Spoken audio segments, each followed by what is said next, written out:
Assalamualaikum warahmatullahi wabarakatuh.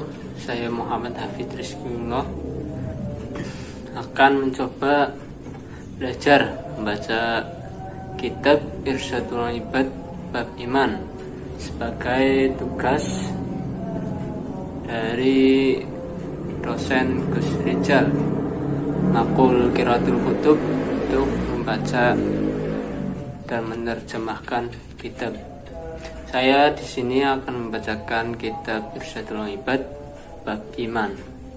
Ya, langsung saja saya akan memulai.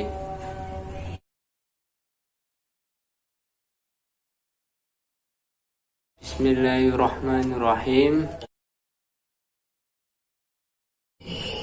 Hada babul imani, bab narangake maring iman.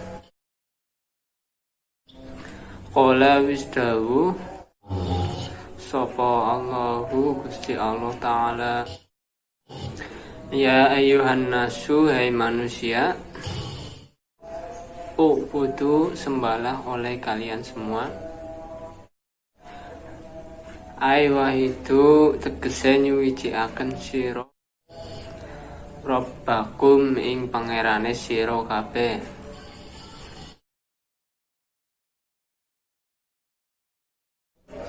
Jadi kita diperintahkan untuk beribadah kepada Allah Subhanahu wa Ta'ala dengan menyembahnya. Yang patut dan wajib disembah hanyalah Allah Ta'ala alladzi yuzat silai lafalladzi khalaqakum kang nyiptakake sira kabeh.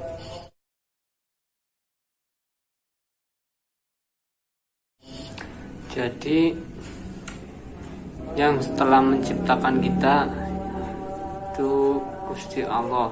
Jadi yang patut disembah hanyalah Gusti Allah yang telah menciptakan kita semua ada di dunia ini.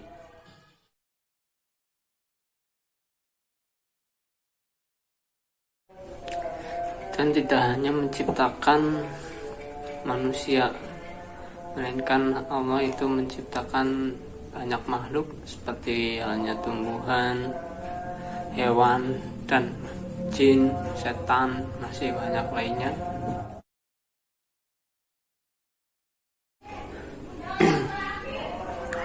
Iman yang artinya membenarkan dengan hati, sedangkan menurut istilah yaitu membenarkan dengan hati, diucapkan dengan lisan, dan diamalkan dengan anggota badan.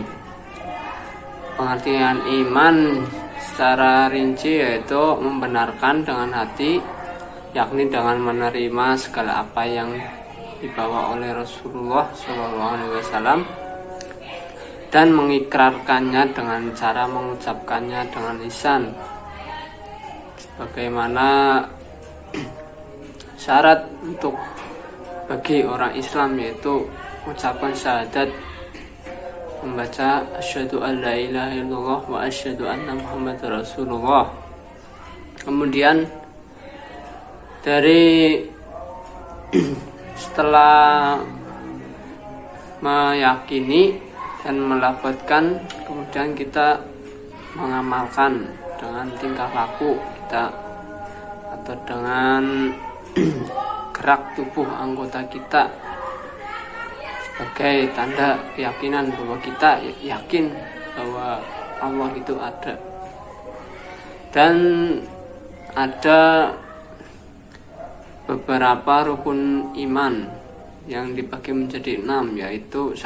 Iman kepada Allah Subhanahu wa Ta'ala, kemudian iman kepada malaikat-malaikat Allah Subhanahu wa Ta'ala,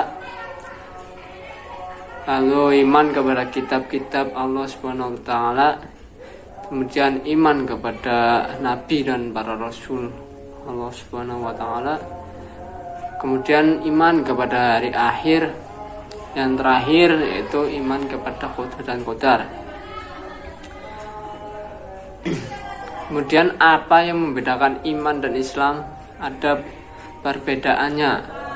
Apa perbedaannya? Yaitu kata iman dan Islam terkadang disebutkan bersamaan dalam satu kalimat, namun terkadang disebutkan salah satunya saja. Jika disebutkan salah satunya saja, maka mencakup makna keduanya. Dan bila disebutkan kedua-duanya, maka iman dan Islam memiliki makna yang berbeda. Jika disebut iman saja, maka tercakup di dalamnya makna iman. Demikian pula sebaliknya. Namun jika disebutkan iman dan Islam, maka masing-masing memiliki makna sendiri-sendiri. Iman mencakup amalan-amalan hati, sedangkan Islam mencakup amalan-amalan lahir. Iman dapat bertambah dan juga dapat bisa berkurang. Adapun hal-hal yang dapat menambah iman yaitu satu, mengenal lebih dekat tentang Allah, yaitu mengenal nama-nama baik Allah, Asmaul Husna, sifat-sifatnya. Juga semakin orang mengenal penciptanya, maka iman itu semakin tebal, semakin tinggi derajatnya. Kemudian memperhatikan ayat-ayat baik atau sabda-sabda atau kemudian memperhatikan ayat-ayat Allah, baik ayat-ayat kauniyah maupun ayat-ayat syar'iyah. Yang ketiga, banyak melakukan ketaatan, yaitu taat beribadah, taat sedekah, atau juga tambah rajin ibadahnya. Kemudian meninggalkan hal-hal yang dapat merusak keimanan, semisal meninggalkan sesuatu yang buruk kayak maksiat, dan untuk lebih mendekatkan diri kepada Allah Subhanahu wa taala.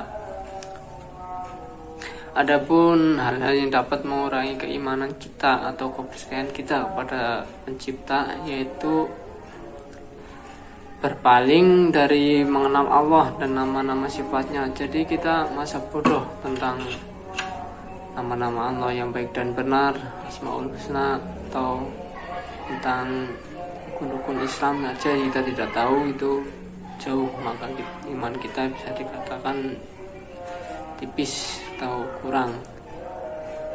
Dan tidak mau memperhatikan ayat-ayat sabda Nabi, terus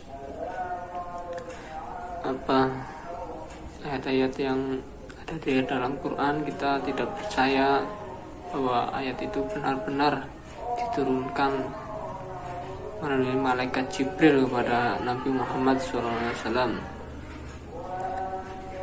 Sedikitnya amal soleh, yaitu kita jarang bersedekah, jarang menyantuni anak yatim, ataupun tidak pernah, itu sangat berpengaruh pada derajat keimanan kita.